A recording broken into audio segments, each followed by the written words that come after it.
Olá, bom dia, bom dia. Sejam todos bem-vindos, sejam todas bem-vindas para a nossa live desse domingo, dia 4 de abril. Vamos começar hoje o capítulo 9 do livro 2º do Livro dos Espíritos. Então sejam todos bem-vindos, sejam todas bem-vindas. Esse capítulo ele vai tratar da intervenção dos espíritos no mundo corporal. São diversos tópicos que Kardec vai abordar dentro desse prisma da ação espiritual no mundo corporal. Então Kardec dá por título a esse capítulo Intervenção dos Espíritos no mundo corporal.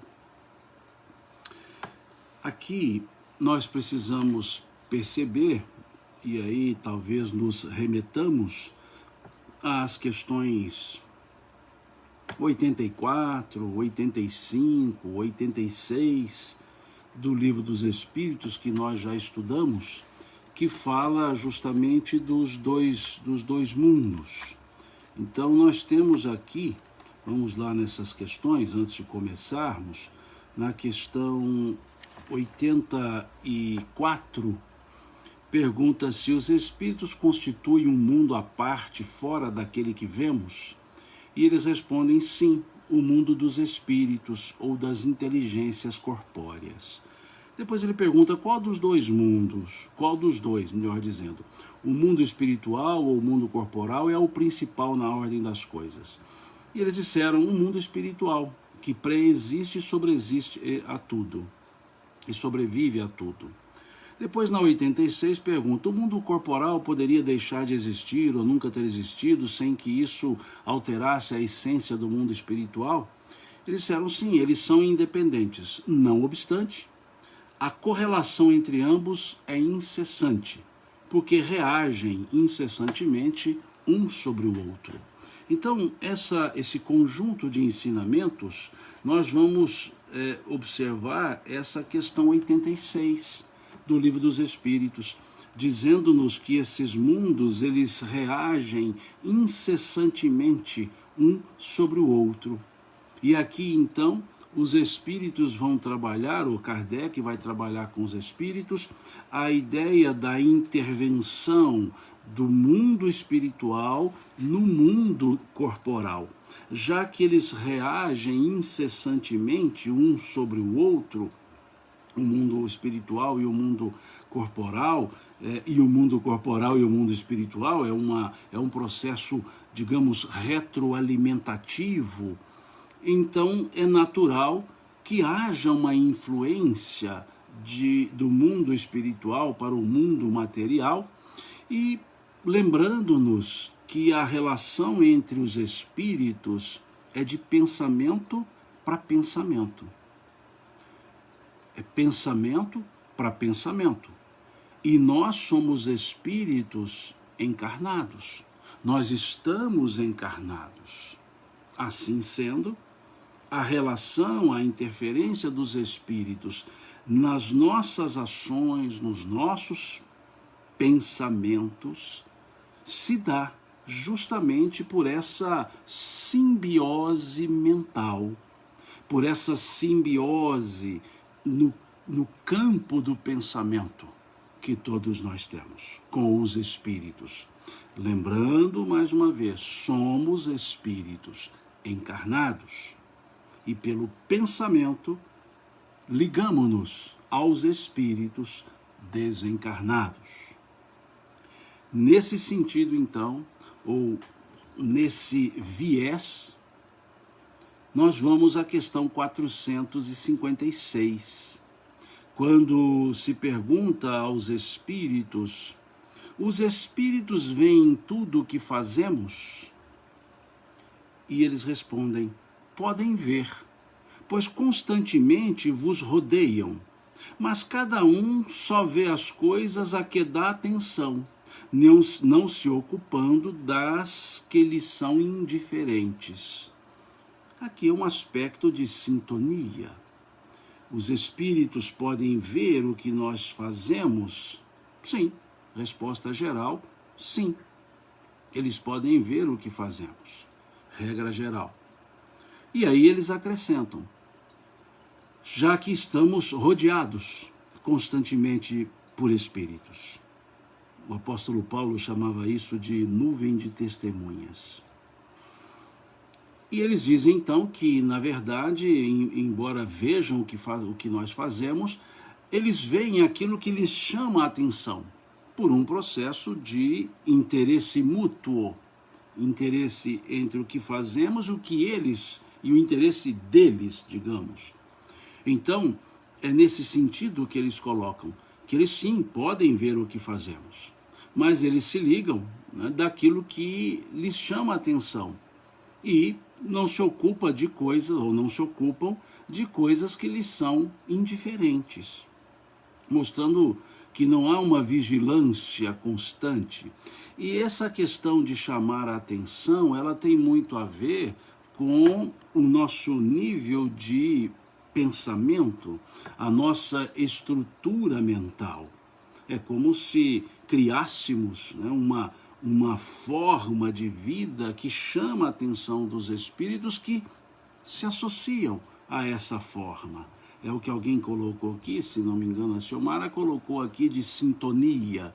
É mais ou menos isso. E aí na questão 457, pergunta-se aos espíritos: os espíritos podem conhecer os nossos mais secretos pensamentos? Olha que interessante. Os espíritos podem conhecer os nossos mais secretos pensamentos? E eles respondem: muitas vezes conhecem aquilo que desejaríeis ocultar de vós mesmos. Nem atos, nem pensamentos lhes podem ser dissimulados. E aqui fica claro por que não pode ser dissimulado. Porque o pensamento é o veículo de comunicação dos espíritos. Nós precisamos sempre nos lembrar disso. O pensamento é o veículo de comunicação dos espíritos. Se o pensamento é o veículo de comunicação dos espíritos, pensar é comunicar-se com os espíritos. Perceberam? Se o pensamento é o veículo, pensar é comunicar. Então nós nos comunicamos pelo pensamento. Por isso eles dizem aqui que os espíritos conhecem aquilo que desejaríeis ocultar de vós mesmos. Nem atos, nem pensamentos lhes podem ser dissimulados. Dissimulação. Não há possibilidade de dissimularmos o pensamento na relação com os espíritos. Eles nos enxergam, eles nos percebem, melhor dizendo. E aí Kardec desdobra a pergunta. Sendo assim, parece mais fácil ocultar qualquer coisa de uma pessoa viva do que escondê-la dessa mesma pessoa depois de morta. São palavras de Kardec, o vivo e o morto aqui. Eles dizem: certamente, quando vos julgais bem escondidos, muitas vezes tendes uma multidão de espíritos que vos observam. Vejam que coisa interessante. Vejam que coisa bem interessante que os espíritos dizem aqui. Quando vos julgais bem escondidos, muitas vezes tendes uma multidão de espíritos que vos observa. É aquela ideia paulina, né? A nuvem de testemunhas que dizia o apóstolo Paulo. E a questão 458. Que pensam de nós os espíritos que estão ao nosso redor e nos observam? Pergunta boa, né? O que eles pensam a nosso respeito, ao nosso respeito? E eles respondem: depende. Os espíritos levianos riem dos pequenos aborrecimentos que vos causam e zombam das vossas impaciências. Os espíritos sérios lamentam as vossas imperfeições e procuram ajudar-vos. Vejam que interessante. O que eles pensam de nós? Depende do nível, por assim dizer, dos espíritos, do nível espiritual. Se são espíritos levianos, eles rirão das nossas preocupações, dos nossos erros. E se forem espíritos sérios, eles se lamentarão das nossas falhas, mas tentarão nos ajudar. Tentarão nos ajudar, porque essa é a conduta de uma pessoa séria. Sempre se propõe a ajudar. Os espíritos bons, os espíritos sérios, sempre se propõem a nos ajudar. Mas lembremos, nos ajudar não é fazer as coisas em nosso lugar. Não é substituir-nos nas obrigações, nas ações que são nossas. Então eles nos ajudam, podem nos auxiliar, sim. Podemos ter espíritos ao mesmo tempo olhando para nós, os sérios e os que eles chamam aqui de levianos, sim. Vai depender dos nossos pensamentos. Um pensamento sério, uma forma pensamento séria, os sérios veem, os levianos não. Mas os pensamentos levianos, os levianos veem e os sérios também veem. O que pode o mais, pode o menos. Então, se os espíritos sérios podem perceber as nossas leviandades e tentam nos orientar para que não continuemos. Quando as nossas condutas são sérias, nossa forma pensamento, os levianos não percebem, os sérios sim. Então é importante nós percebermos que a ajuda do alto sempre está acontecendo, mas nem sempre nós estamos percebendo ou estamos dispostos a sermos ajudados. Dispostos a sermos ajudados. E aqui é bom que nós observemos que não se trata de um pensamento qualquer. Conversávamos isso recentemente, eu e Lâmia, numa live. O pensamento muitas vezes se nos chega e se vai. Não me refiro, e nem os espíritos se referem a esse tipo de pensamento, mas aquele pensamento que forma um ideário.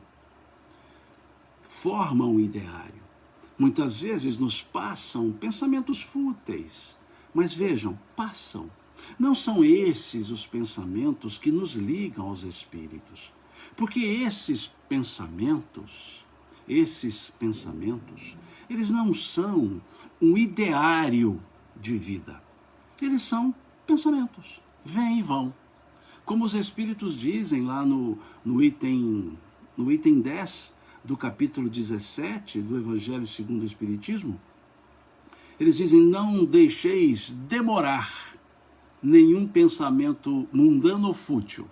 Vejam, demorar não é passar o pensamento, é demorar, é nos comprazer no pensamento. E aí criamos uma forma pensamento. E criando essa forma pensamento, nós nos vinculamos aos espíritos. Nos vinculamos e passamos então a viver na atmosfera mental desses espíritos. E eles a viverem na atmosfera mental nossa. É o processo da simbiose espiritual. Há uma simbiose espiritual. E isso então abre espaço para que nós entendamos as outras questões. Essa simbiose espiritual vai nos fazer perceber agora a questão 459 e as outras questões. cujo tópico, cujo título Kardec dá: a influência oculta dos espíritos em nossos pensamentos e atos. Vejam, influência oculta dos espíritos em nossos pensamentos e atos, que é o que se abre com a questão 459. E aqui é bom observar: influência oculta. Ela não é ostensiva, é uma influência subreptícia, é uma influência que nós não percebemos muitas vezes, que se trata de uma influência espiritual. Aqui não estamos nos referindo a um processo obsessivo no sentido estrito que se dá essa palavra. Não. Aqui estamos falando de uma influência, que são influências muito sutis, que talvez nós nem percebamos. Nem percebamos. E aí vejamos a questão 459. Os espíritos influem em nossos pensamentos e nossos atos? Os espíritos influem em nossos pensamentos e nossos atos? E eles respondem: muito mais do que imaginais. Pois, frequentemente, ou em outras traduções, de ordinário, são eles que vos dirigem. Em outras traduções, são eles que vos fazem agir. Aí vai depender da tradução. Muito mais do que imaginais. Isso é para nos dizer que nós não imaginamos qual o nível de influência que nós recebemos. Nós não imaginamos a intensidade das influências espirituais. E aí eles fazem uma forma simbólica dizendo frequentemente, pois frequentemente são eles que vos dirigem. Vejam, eles nos dirigem. Eles quem? Os espíritos. Mas nos dirigem para onde? Para onde nosso desejo determinar. Porque numa primeira leitura dá a ideia que nós somos marionetes, que os espíritos nos dirigem como marionetes. Não, não. Eles nos dirigem para a direção que nós indicamos pelos nossos desejos. E onde podemos encontrar isso? Na questão 467. Aqui diz assim: perdoe-me, mas como fica o nosso livre-arbítrio? É justamente a questão 467 que vai explicar isso. Essa questão 459 não pode ser analisada sozinha. Ela precisa da questão 467 justamente pelo livre-arbítrio. Muito bem colocado aqui, faraó amigo, né? Muito bem colocado. Vejam a questão 467. Pode o homem libertar-se da influência dos espíritos que o impelem ao mal? Sim, respondem eles, visto que tais espíritos só se apegam aos que os chamam pelos seus desejos ou os atraem pelos seus pensamentos. Então, faraó amigo, muito bem lembrado aqui, bem colocado por você, o nosso livre-arbítrio é que vai determinar o rumo dessa direção. O nosso livre-arbítrio é que vai determinar a direção. Porque os espíritos influenciam aqueles que os solicitam pelo pensamento. Pelo pensamento. Vejam, visto que tais espíritos só se apegam aos que os chamam por seus desejos, ou os atraem pelos seus pensamentos. Por isso é que eu digo sempre, e vocês até se cansaram de ouvir isso, não analisamos a questão 459 sozinha. Porque se olharmos separadamente essa questão, destacarmos-la do conjunto da obra, dá a impressão que nós não temos livre-arbítrio. dá a impressão então que somos marionetes. E não somos. Somos nós que determinamos o rumo. E os Espíritos nos direcionam no rumo que nós queremos seguir. Queremos seguir. A pergunta da 467 é libertarmos-nos, vejam. Pode o homem libertar-se? É como preso. Preso por quê? Pelos desejos, pelos pensamentos. Nós nos prendemos. Por isso o verbo aqui da pergunta é libertar. A questão 469, o verbo já é outro. Neutralizar. Essa questão 459, ela tem que ser interpretada à luz da questão 467 e à luz da questão 469. A 467, libertar. A 469. Por que meios podemos neutralizar a influência dos maus espíritos? Vejamos que a 467, o verbo é libertar. A 469, o verbo é neutralizar. E aí vejam a resposta.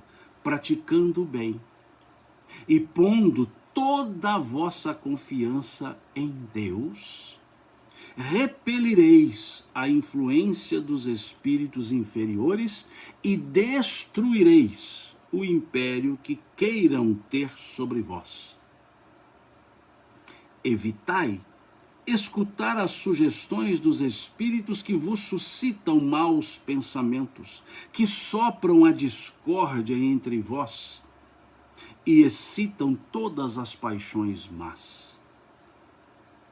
Desconfiai, sobretudo, dos espíritos que exaltam o vosso orgulho, porque eles vos atacam em vossa fraqueza. Essa a razão porque Jesus vos ensinou a dizer na oração dominical: Senhor, não nos deixeis cair em tentação, mas livrai-nos do mal. Essa é a resposta da 469. Então, só um segundinho. Então, quando associamos a questão 459 às questões 467 e 469, nós entendemos o que é essa influência, o que é esse frequentemente eles vos dirigem. Frequentemente eles vos dirigem. Eu aqui não quis sair só desse conjunto. Nós temos outras questões do Livro dos Espíritos que vão reforçar isso. Nós temos a questão 851, 861, e aí vai, N outras questões. Eu quis ficar somente no capítulo, para mostrar que no próprio tópico,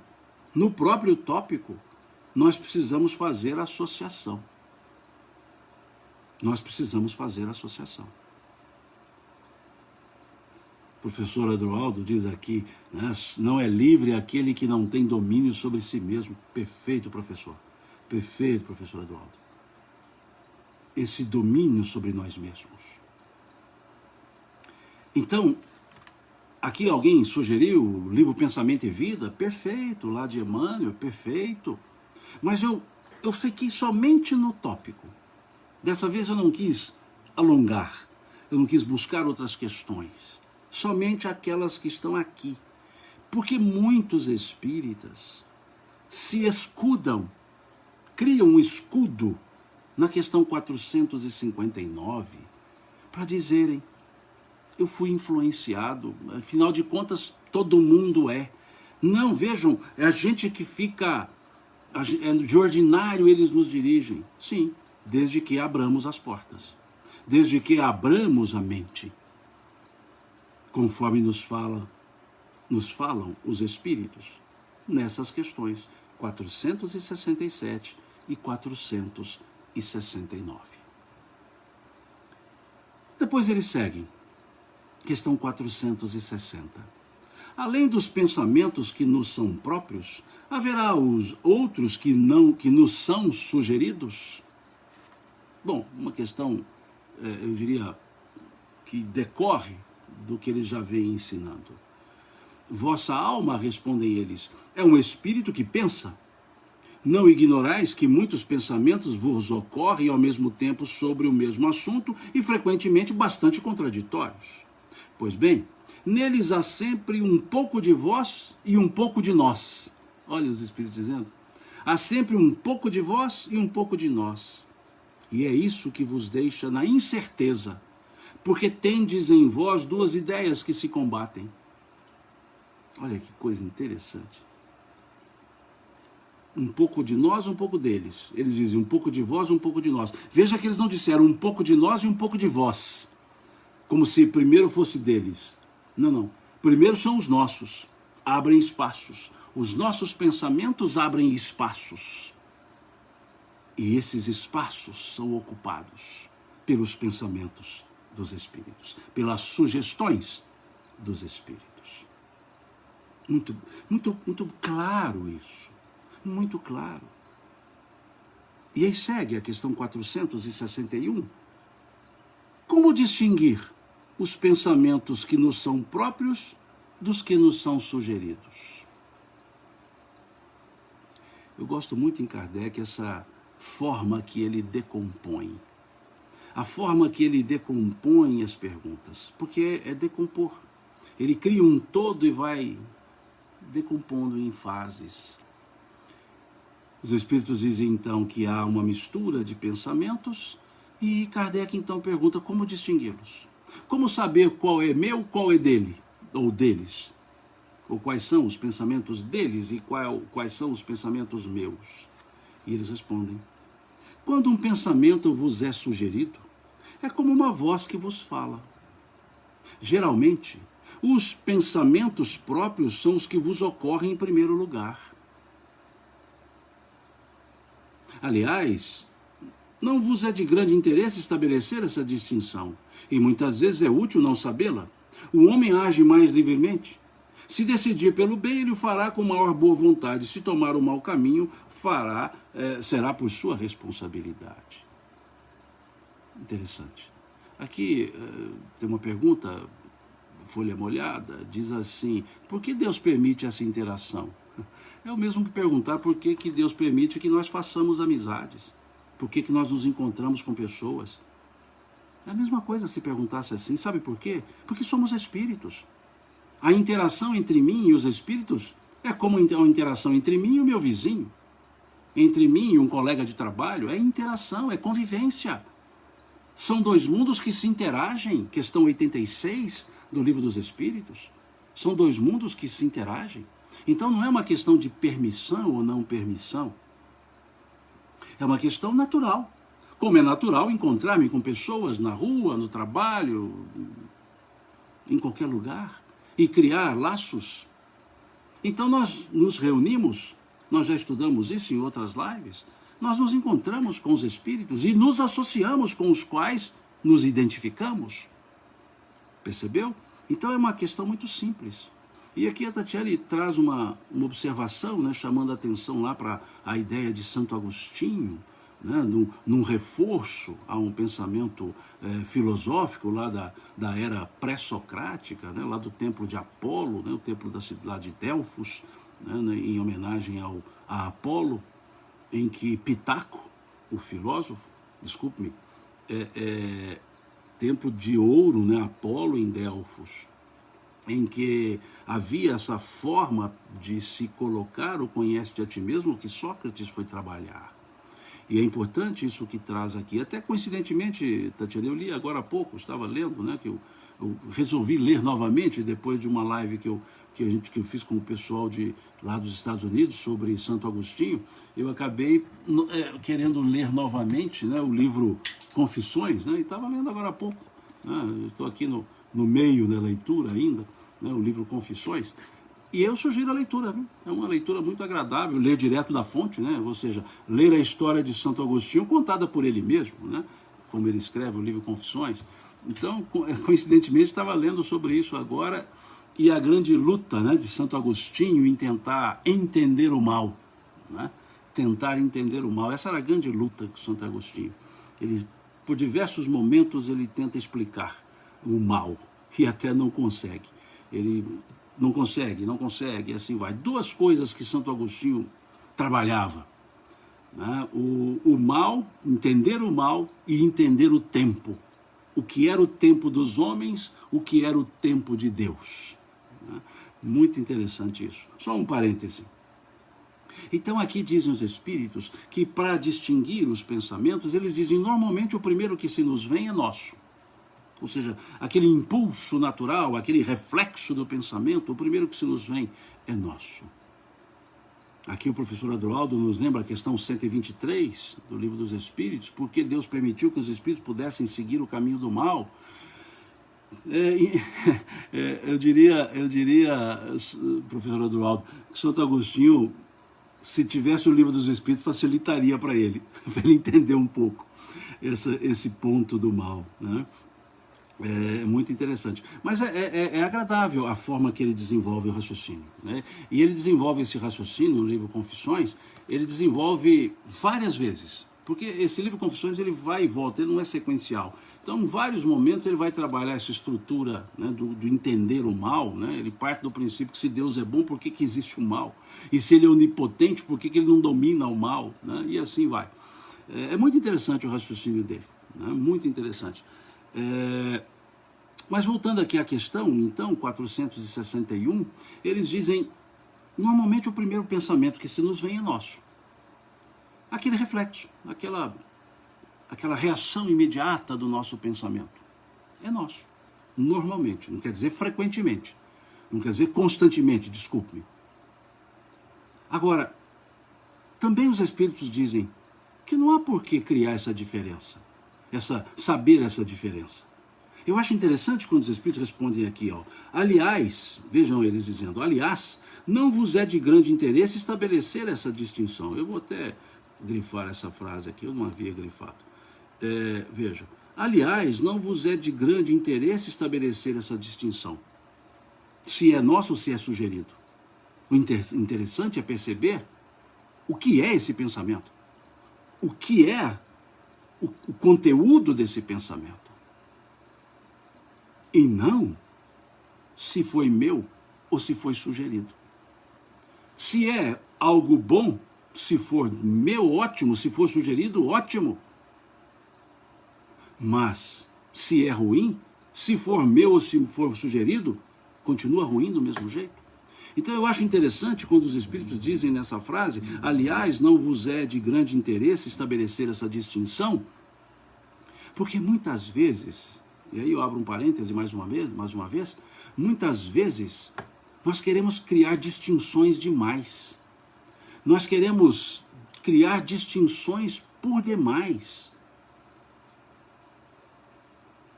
Queremos distinguir coisas demais. Ficamos em farandulagens, em firulas.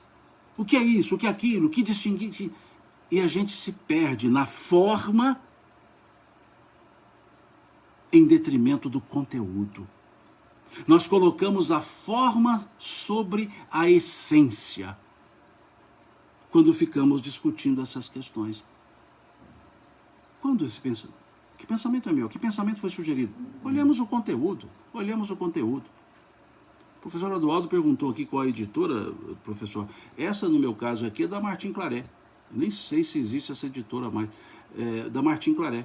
Né, da série Ouro, né? Aliás, são vários filósofos dessa série Ouro, né? E da Martim Claret, tranquilo, né? E tem outras, a Paulus também tem, né, os livros dele, Santo Agostinho, né? Tem até o Magistro, né, que é um livro sobre educação belíssimo que Santo Agostinho escreveu, De Magistro, né, do magistério, então é um livro muito bom também de se estudar, de se ler, né, de Santo Agostinho, De Magistro. E esse aqui é da Martim Claret. Bom, então voltemos aqui, para nós entendermos isso, que não nos interessa fazer essas distinções. Vamos observar a essência dos nossos pensamentos. Se são nossos, se são sugeridos, pouco importa. Basta que olhemos a essência. Se a essência não for boa, nossas vinculações não estão boas, nossas sintonias não estão boas. A questão 462. Há homens inteligentes, pessoas inteligentes, de gênio, sempre tiram suas ideias dentro de si mesmos?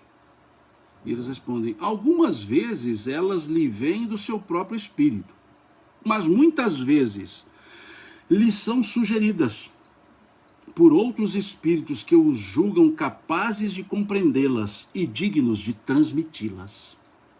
Quando os homens não as encontram em si mesmos, apelam para a inspiração, sem que suspeitem, fazem verdadeira evocação.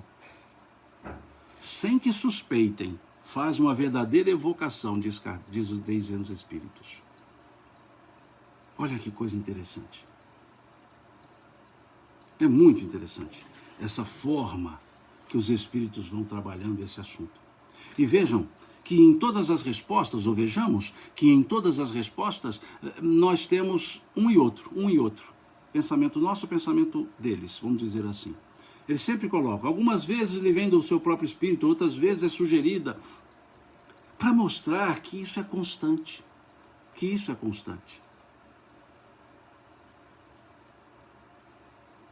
É importante perceber isso. E aí o faraó amigo diz assim, dessas sintonias oriundas de pensamentos malevolentes advém de um obsessor? Muitas vezes advém de nós mesmos. Nós é que somos malevolentes, muitas vezes. E eles podem apenas estar potencializando, nada além disso.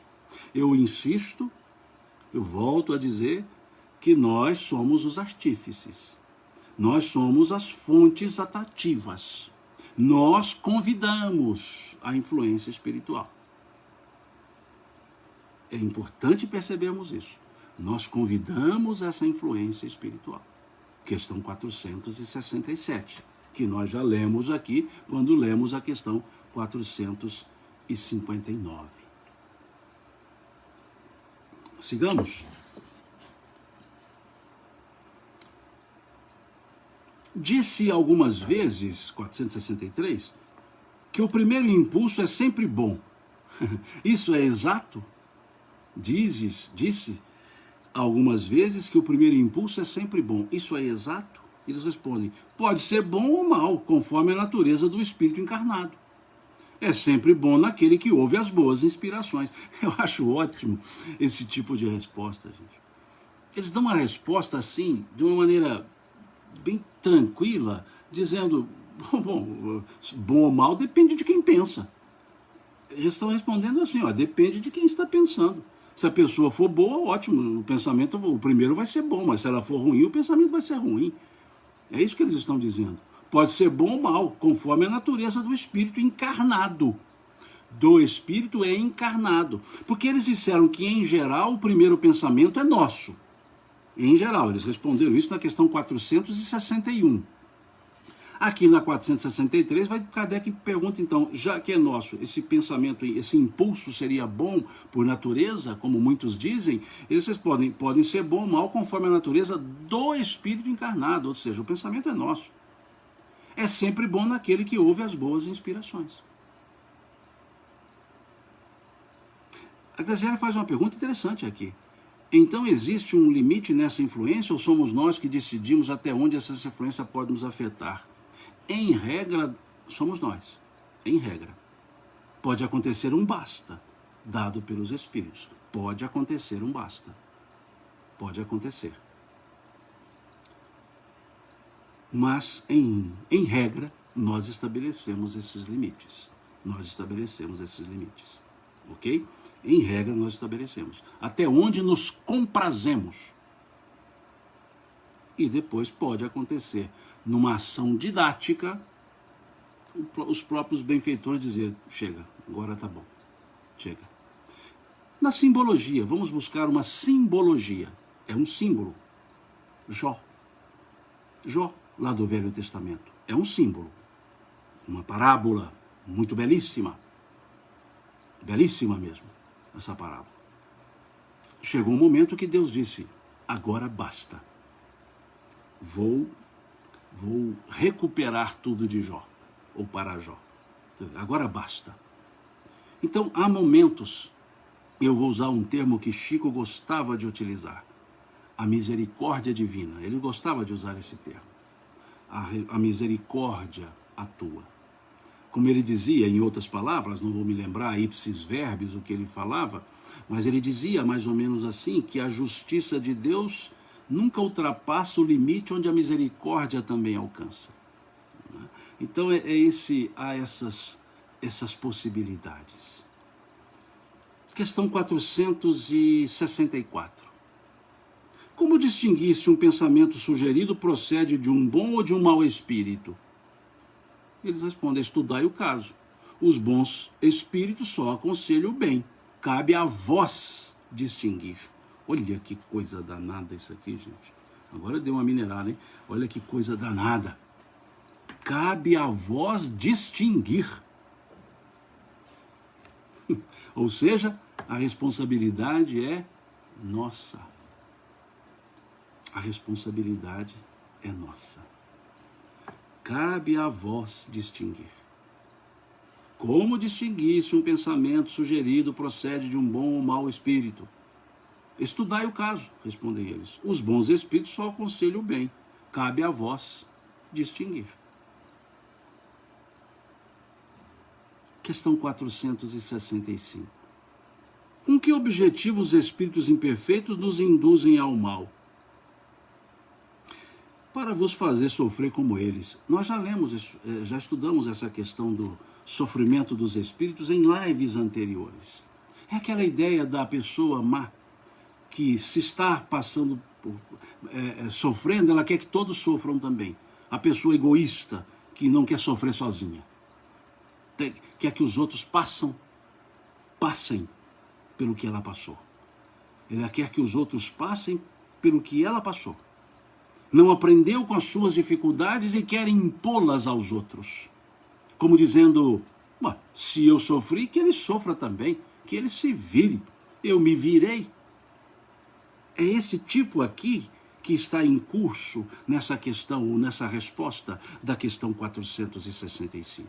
Quantas pessoas vocês conhecem? Ou quantas vezes nós já fizemos isso? Quantas pessoas, ou talvez nós mesmos, já fizemos isso? Dizendo: eu tive que me virar nessa vida, ele que se vire, não ajudo. Quantas pessoas? Quantas vezes nós passamos de largo, como diz a parábola do samaritano, passou de largo. Quantas vezes? É isso que está aqui nessa resposta. Fazer sofrer como eles. No sentido de, já que eu não posso, já que eu não consigo me melhorar, eu pioro os outros. Ou seja, já que eu não consigo o bálsamo, eu quero o sofrimento para os outros. Esse é o ponto. O egoísmo. O egoísmo. No local de trabalho da gente, né? Quantas vezes no trabalho a gente aprende ali a fazer o trabalho, a exercer a função, e aí uma pessoa é contratada e nós vamos ensinar aquela pessoa. E aí dizemos assim: não, você tem que aprender sozinha. Eu estou aqui só para responder alguma dúvida, porque eu, afinal de contas, eu aprendi assim. Quem me ensinou desse jeito. Em vez de se perguntar: foi agradável eu ter aprendido dessa forma? Não, então por que eu vou impor essa forma aos outros? Se não foi agradável para mim. E assim vários exemplos. Professor em sala de aula, que se furta a responder questões que ele sabe responder, mas ele diz: não, se vira. Ele pode facilitar, mas quer complicar. Muitos querem complicar o que pode ser facilitado. E o facilitar para outrem não significa que iremos fazê-lo ficar preguiçoso, leniente. Não. Não significa isso. Nós estamos aqui para tentar ao máximo facilitar as coisas para os outros. Facilitar no sentido de torná-las acessíveis, compreensíveis. Então é isso que nós podemos depreender, diversos comportamentos, podemos depreender dessa resposta da questão 465. Diversos pensamentos, diversas situações egoístas. O professor Evaldo diz aqui, perfeito, sob a desculpa de ser rígido. Exatamente, professor Evaldo. Muitas vezes a gente esconde na rigidez o egoísmo. O egoísmo. Muitas vezes. Eu fico imaginando se Jesus fosse egoísta e não ensinasse o que ele ensinou. Já pensou? Já pensemos nisso. Se os espíritos fossem egoístas e não respondessem a Kardec.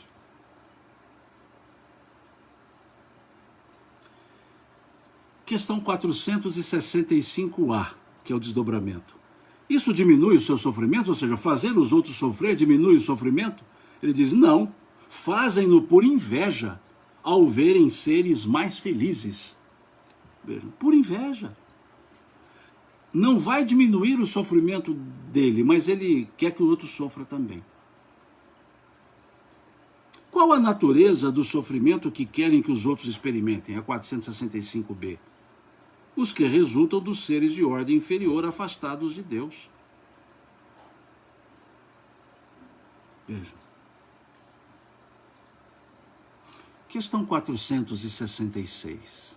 Por que Deus permite que espíritos nos incitem ao mal?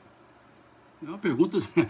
Essa aqui é a grande pergunta de Santo Agostinho. Não que os espíritos nos incitem ao mal, mas por que do mal? Os espíritos imperfeitos são instrumentos, muitas vezes, a pôr em prova a fé e a constância dos homens no bem. Tu, sendo espírito, deves progredir na ciência do infinito, e por isso passas pelas provas do mal para chegares ao bem. Nossa missão é colocar-te no bom caminho.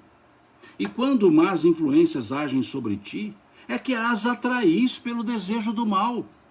Pois os espíritos inferiores vêm auxiliar-te no mal, quando tens vontade de praticá-lo. Eles não podem ajudar-te no mal, senão quando queiras o mal. Vamos marcar essa frase aqui? Eles, vou grifar isso aqui. Eles não podem ajudar-te no mal, senão quando queiras o mal. Eu vou até, desculpe, caiu o meu marca-texto, porque eu vou marcar, além de riscar, ainda vou marcar aqui, para isso aqui ficar muito claro. É o que Divaldo sempre diz, né? Cada vez que a gente lê a questão, a gente vê que não viu uma coisa. Ele diz que desde 1948 ele fala isso, ele estuda todos os dias, lê pelo menos 2 questões todos os dias do Livro dos Espíritos. E ele já leu várias vezes as mesmas questões, porque já voltou várias vezes. Ele fala, e cada vez que eu leio eu vejo uma coisa diferente. E é verdade. Já lemos e estou aqui de novo, marcando, escrevendo. Cada hora a gente vê uma coisa diferente. E eles continuam, pois bem, se és inclinado ao assassínio, terás uma multidão de espíritos que alimentarão em ti essa ideia. Mas também terás outros que se empenharão em influenciar-te para o bem, o que restabelece o equilíbrio da balança e te deixa senhor dos seus atos. Essa resposta aqui é contundente. Essa resposta é contundente, é forte, é incisiva, é peremptória, é assertiva. Vejam, porque Deus permite que espíritos nos incitem ao mal. Os espíritos imperfeitos são instrumentos destinados a pôr em prova a fé e a constância dos homens do bem. Tu, sendo espírito, deves progredir na ciência do infinito, e por isso passas pelas provas do mal para chegares ao bem. Nossa missão, olha os espíritos dizendo, nossa missão é colocar-te no caminho do bem, num bom caminho. E quando más influências agem sobre ti, é que as atraís pelo desejo do mal, pois os espíritos inferiores vêm auxiliar-te no mal, quando tens vontade de praticá-lo. Eles não podem ajudar-te no mal, senão quando queiras o mal. Pois bem, se és inclinado ao assassínio, terás uma multidão de espíritos que alimentarão em ti essa ideia. Mas também terás outros que se empenharão a influenciar-te para o bem, o que restabelece o equilíbrio da balança e te deixa senhor dos teus atos. Cada um. Cada um. Cada um. Cada um. Responde por si mesmo. Responde por si mesmo. Quando influencia negativamente aos outros, responde por si mesmo pela influência negativa sobre outra pessoa, que fez a outra pessoa errar. Aqui eu chamo a atenção para o artigo 21 do capítulo 7 do livro Céu e Inferno. Código Penal da Vida Futura, item 21, capítulo 7 do livro Céu e Inferno. Ninguém é responsável pelos erros alheios, a não ser que os tenha gerado pelo exemplo ou não os tenha impedido quando podia fazê-lo. Item 21, capítulo 7, livro Céu e Inferno. Ninguém é responsável pelos erros alheios, a não ser que os tenha gerado pelo exemplo ou não os tenha impedido quando podia fazê-lo. Então nós somos os responsáveis pelos nossos atos e pelos atos alheios quando copiados dos nossos atos. Ou pelas consequências quando podíamos impedir e não impedimos. Sugiro lá a leitura do item 21 do capítulo 7 do livro Céu e Inferno. Depois a 467 nós já estudamos. Uma leitura rápida novamente. Pode o homem libertar-se da influência dos espíritos que o impelem ao mal? Sim, visto que tais espíritos só se apegam aos que os chamam pelos seus desejos ou os atraem por seus pensamentos. Os espíritos, 468, cuja influência é repelida pela vontade do homem, renunciam às suas tentativas? Que querias que fizessem? Quando não há nada a fazer, eles cedem o lugar. Entretanto, espreitam o momento favorável, como o gato espreita o rato. Esse espírito aqui deve ser um espírito meio abrasileirado, né? Com esse tipo de ditado, né? Meio mineiro, né? O gato e rato aqui é bem nosso, né? Bem brasileiro isso. Eu vou até grifar aqui essa questão 468, porque eu não havia grifado para uma leitura aqui entre nós. Eu, vendo aqui, eu achei interessante. Vejam, os espíritos cuja influência é repelida pela vontade do homem renunciam às suas tentativas? Que querias que fizessem? Quando não há nada a fazer, eles cedem o lugar. Entretanto, olha a conjunção adversativa, entretanto, espreitam o momento favorável, como o gato espreita o rato. Ou seja, fica ali, só observando, aguardando o momento de agir, quando abrimos os espaços. E a 469, que também já lemos, só uma leitura rápida. Por que meios podemos neutralizar a influência dos maus espíritos? Praticando o bem e pondo toda a vossa confiança em Deus, repelireis a influência dos espíritos inferiores e destruireis o império que queiram ter sobre vós. Evitai escutar as sugestões dos espíritos que vos suscitam maus pensamentos, que sopram a discórdia entre vós e excitam todas as paixões más. Desconfiai sobretudo dos que exaltam o vosso orgulho, porque eles vos atacam na vossa fraqueza. Essa é a razão porque Jesus vos ensinou a dizer na oração dominical: Senhor, não nos deixeis cair em tentação, mas livrai-nos do mal. Aqui o Evaldo trouxe um ditado popular, a Lâmia trouxe um ajuste ali, a ocasião faz o ladrão. Essa expressão, muitos atribuem, eu não posso afirmar isso, atribuem a Rui Barbosa a correção desse ditado. Porque atribuem, eu não posso afirmar. Dizem que Rui Barbosa teria corrigido o ditado, porque disseram, a ocasião faz o ladrão. Ele teria dito, a ocasião faz o furto, o ladrão nasce feito. Teria dito Rui Barbosa isso. Teria, não posso afirmar. A ocasião faz o furto, o ladrão nasce feito. Né? Pelos lados reencarnacionistas tem um sentido sim. Dá para a gente terminar. Os espíritos que procuram induzir-nos ao mal e que põem assim em prova a nossa firmeza no bem, receberam missão de fazê-lo? E se é uma missão que cumprem, terão alguma responsabilidade nisso? Questão 470. O Evaldo aqui está corrigindo, dizendo que foi Machado de Assis. Obrigado, Evaldo. Nenhum espírito recebe a missão de fazer o mal, respondem eles. Quando faz, é por sua própria vontade. E por conseguinte, sofre as consequências. Deus pode até permitir que ele faça para vos provar, mas não o ordena, cabendo a vós repeli-lo. 471. Quando experimentamos uma sensação de angústia, de ansiedade indefinível ou satisfação interior sem causa conhecida, isso se deve unicamente a uma disposição física? Eles dizem, é quase sempre efeito das comunicações que inconscientemente tendes com os espíritos, ou que tivestes com eles durante o sono. Já estudamos aqui sobre o sono e sonhos. E por fim, fechando o tópico, os espíritos, 472, os espíritos que nos querem induzir ao mal se limitam a aproveitar as circunstâncias em que nos encontramos ou podem criar essas circunstâncias? Aproveitam as circunstâncias, mas muitas vezes a provocam, impelindo-vos, sem que o saibas, para o objetivo da vossa cobiça. Vossa cobiça, ou seja, nossa. Assim, por exemplo, um homem encontra em seu caminho certa quantia de dinheiro. Não penses que foram os espíritos que trouxeram para ali, que a trouxeram para ali. Contudo, eles podem inspirar ao homem a ideia de tomar aquela direção e sugerir-lhe depois de apoderar-se do dinheiro, enquanto outros lhe sugerem o pensamento de devolver o dinheiro ao dono. Dá-se o mesmo com todas as outras tentações. Interessante.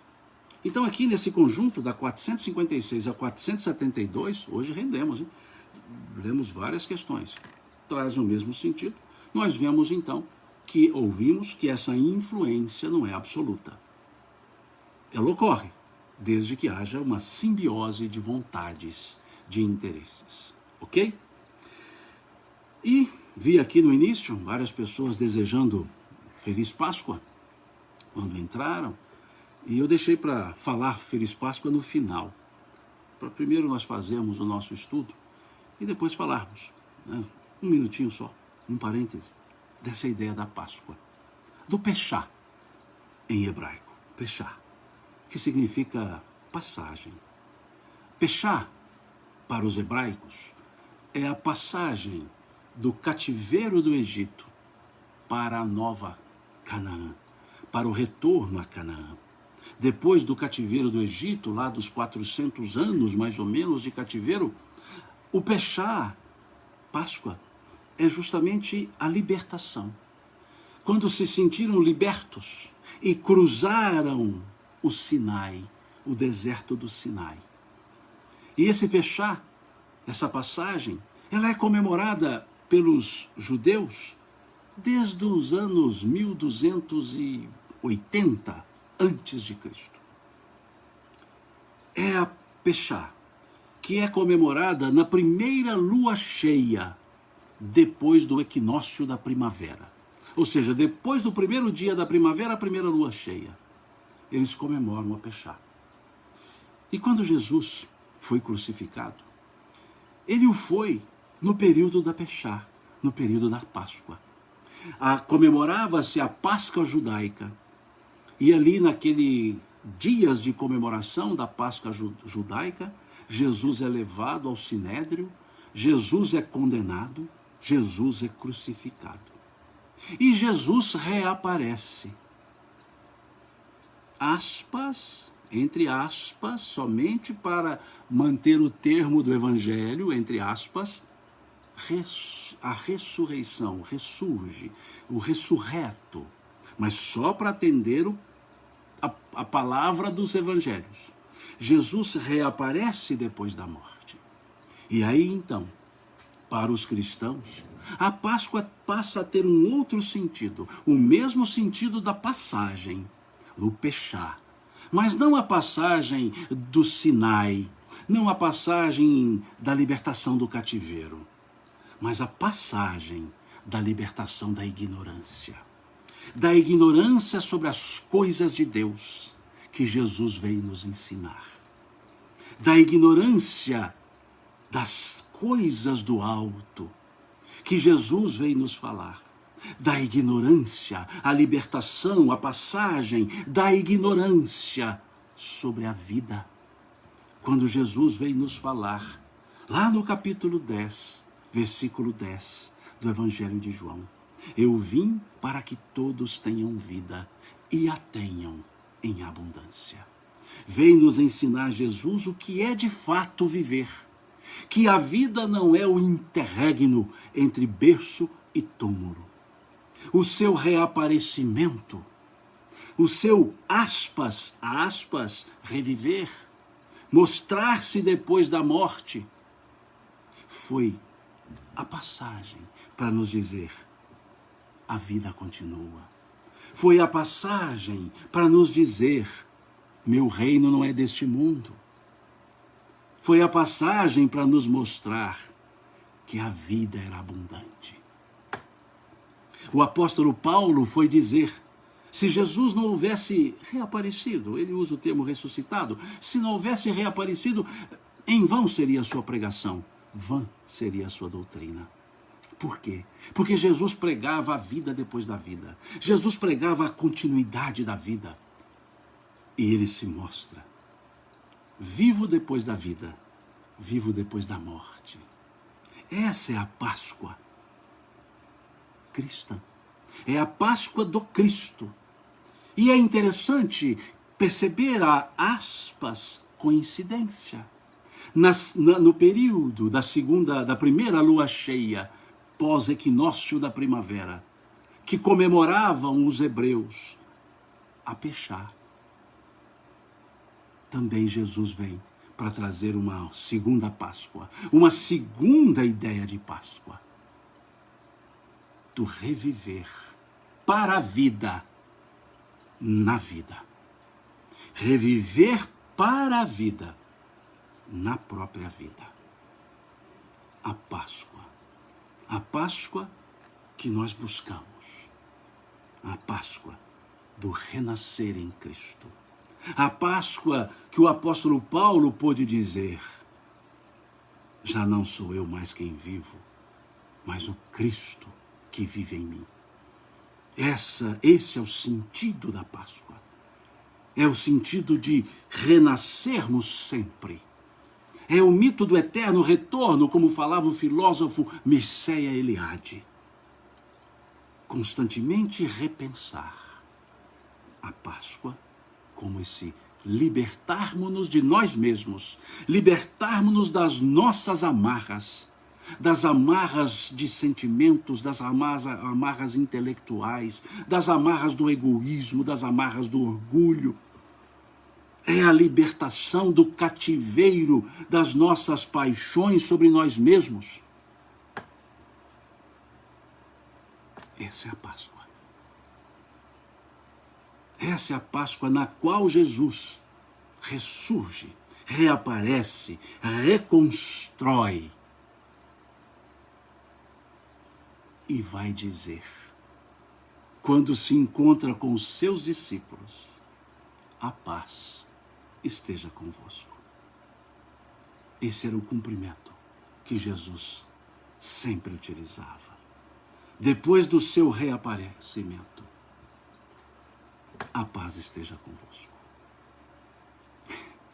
E alguém perguntou aqui, creio que brincando, e onde o coelho e o chocolate entrou nisso? Tem motivo, sim. É uma brincadeira, mas tem motivo, sim. O coelho, para muitas culturas, ele simbolizava a fertilidade. Então, muitas culturas que se tornaram cristãs e mantiveram algumas características das suas próprias culturas, como o pessoal do Extremo Oriente, eles mantiveram. E a ideia do coelho era a constante fecundação. Então o coelho simbolizava a vida renovando-se, a vida sendo vivida, a vida sendo criada. E puseram o coelho. E o ovo? O ovo, para muitas culturas, principalmente as nórdicas, as culturas nórdicas, o ovo simbolizava o começo da vida. Então entendiam que a Páscoa era o começo da vida, era viver de novo. Então colocou-se o ovo como um símbolo, já que o ovo seria o começo, na cultura nórdica. Então percebamos que nas culturas germânicas, nórdicas, elas mantiveram alguns símbolos das suas próprias culturas e os colocaram também no aspecto da religiosidade cristã. Então percebamos que não é só uma brincadeira com ovos e coelhinhos. Tem simbolismos. E nós somos seres simbólicos. Nós vivemos com muitos símbolos nas nossas vidas. Então, que não fiquemos criticando os símbolos, desde que entendamos o sentido deles. Desde que olhemos os coelhinhos e imaginemos a vida em fecundidade. Desde que olhemos os ovos e percebamos a vida no seu começo. Aí não estaremos brincando apenas na simbologia. E não deixaremos que o sentido da vida, o Senhor da vida, continue revivescendo em cada momento, em cada ano que comemoramos ou que pensamos. Desculpe-me fazer esse parêntese, essa digressão, depois do estudo sobre a Páscoa. Com todos os meus erros de interpretação, com todos os meus limites, que ouçamos esse cumprimento de Jesus. Que a paz esteja convosco. Que essa Páscoa possa nascer a paz, renascer a paz. Renascemos-nos nós mesmos para essa vida em Cristo, a vida abundante, como ele falou. Eu vim para que todos tenham vida e a tenham em abundância. Deus abençoe a cada um de vocês. E eu vou fazer uma proposta. Esse estudo nosso do Livro dos Espíritos, por um tempo, talvez por alguns 2 ou 3 meses, eu deixarei apenas aos domingos. Não teremos às quartas-feiras. Por questões pessoais. Desculpe-me, faremos aos domingos, não às quartas. Pelo menos, talvez por 2 meses, 3 meses, somente aos domingos. Então, nessa semana que se inicia hoje, na quarta-feira não teremos o estudo. Teremos apenas no domingo. Então, aos domingos teremos o estudo. Pelo menos por 2 ou 3 meses. Depois, quem sabe a gente retoma. Mas manteremos aos domingos. E eu ainda vou pensar, talvez, começando às 9 horas. Das 9 às 10, das 9 às 10 e pouquinho. Tá certo? Com certeza, só aos domingos. Não mais às quartas, por um tempo. Talvez 3 meses. E pode ser que eu proponha no domingo às 9. Isso eu coloco ao longo da semana, eu coloco a mensagem se vamos começar às 9 ou não. Eu acho que mais cedo é legal que a gente aproveita mais amanhã, tá certo? Muito obrigado, Deus abençoe a vocês, Deus abençoe a família de vocês, uma feliz Páscoa, e por essa paciência e esse carinho para comigo, Deus lhes pague, Deus lhes pague, Deus os abençoe. Até domingo que vem, se Deus quiser.